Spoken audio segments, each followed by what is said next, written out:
Welcome back to Lindsey Farms. I'm Buddy Lindsey, and let's talk about setting up this Harbor Freight portable garage door. It's a 12 by 20 model, and let's just go through it. But I'll warn you, I got a little bit of the way into it, and I had to basically work with a flashlight to set it up in the dark because it was going to rain, and I had to get this done fast. So I'll get part of the way through the setup process, and then I'll come back here and I'll show you some of the rest of it.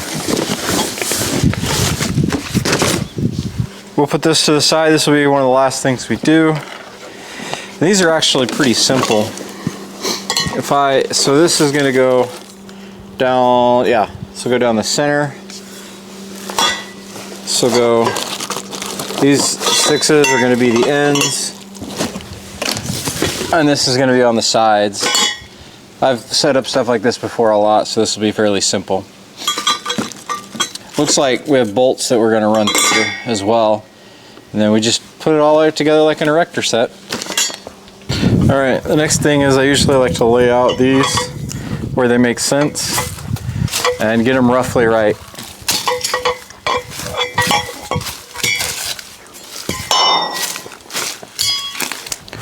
Alright, I wanted to run through. We have on the sides, we have them labeled 4-1. One here and one there. We have 4. And then in this section here to go across here, here, here, all the way down, we have 3. So it is a little interesting that we have 4-1 and 4. Like, I guess there is the difference because you have bolt holes for the cross section.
Alright, so got the whole thing together for the roof. Wanted to point out a couple of things. One is you have 2 size bolts in the bags that you get, and so you definitely want to use the wider bolts for these.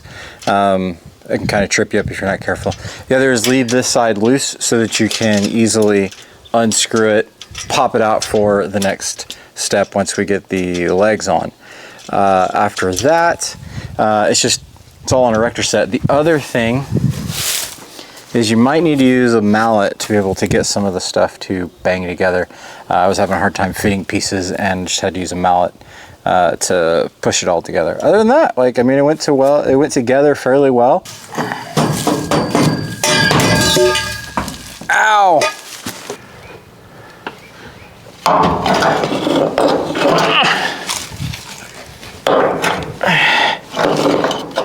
Okay.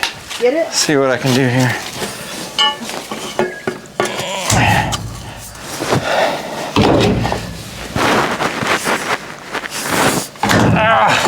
There we go. Okay, got that one.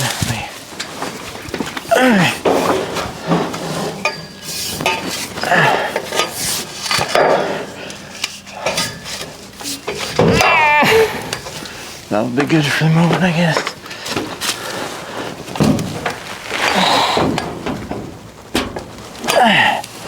Ooh. Okay. That one full of crud. Nope. Okay. Okay. What?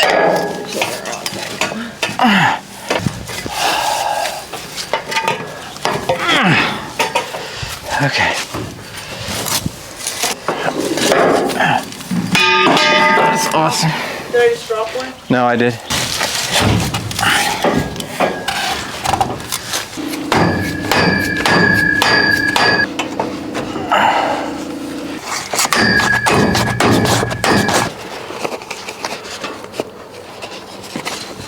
One thing to pay attention to is you're going to have these ratchet straps. I put them through in the original to get the outside door.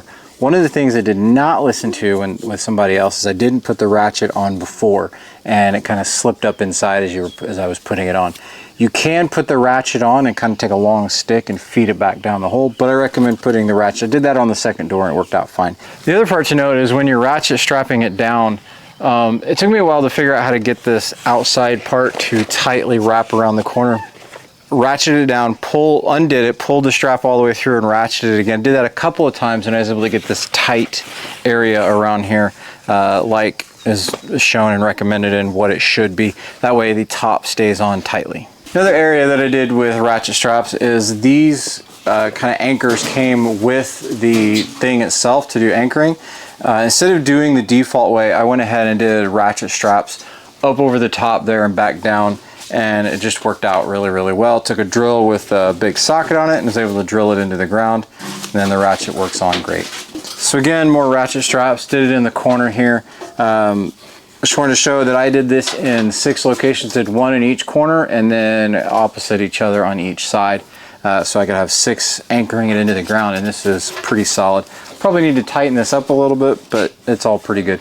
The other thing I did was under every leg, I put down one of these landscape stones so that it would have something to sit on so it wouldn't dig into the ground as much.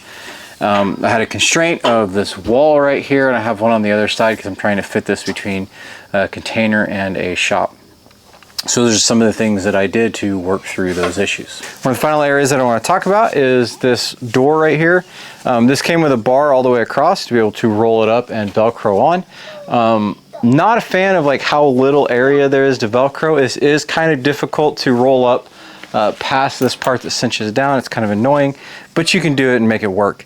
This only comes with 1 bar for one side, and so what I did is I got a piece of PVC pipe that I had that was really long that fit just right, about 10 foot on the other side. I would recommend doing conduit. That would probably work out a little bit better. The great thing about putting it in on both sides is whenever I had it in, it would get really, really windy. It would flap the doors as soon as I put in this bar and the conduit. Basically stopped flapping, and I didn't have to worry about a stress on the zippers as much. This is fairly easy to put together if you pay attention to a couple of things. Make sure when you run the strap for the door, you don't let it slide up through the thing. Put the ratchet on first. The door is going to go on the inside. The top will go on the outside when you ratchet it in. I haven't had too much problems with this sinking in as other people have. Know your strategy on how you want to hold it down, and you should be pretty golden. Just think it through. Having had this for about a month now, I'll say, and in Oklahoma, we've gone through a couple of tornadoes that have gone by pretty close, and kicked up some 30, 40, 50 mile an hour wind gusts. This has worked just fine. So overall, I am liking this after a month, and going through kind of some of the worst weather. This has survived and not had any troubles at all. If this was out in the middle of a field, I think it would still be fine as long as you strap it down even more. As an opportunity to save money on this thing, definitely do the inside track with Harbor Freight. I don't remember what I paid for this thing for total, but they had it for like $40 off if you did the inside track membership, and so instantly by spending $25 on the inside track, I saved money. So I'd totally recommend getting into it. It's a cheap way to get a small shelter. Got a nice new mower that I want to keep nice and get out of my shop, as well as my Cub that I want to try to get in here as well to stay nice. So with that, I thank you for watching. Definitely like and subscribe, and I will see you next time.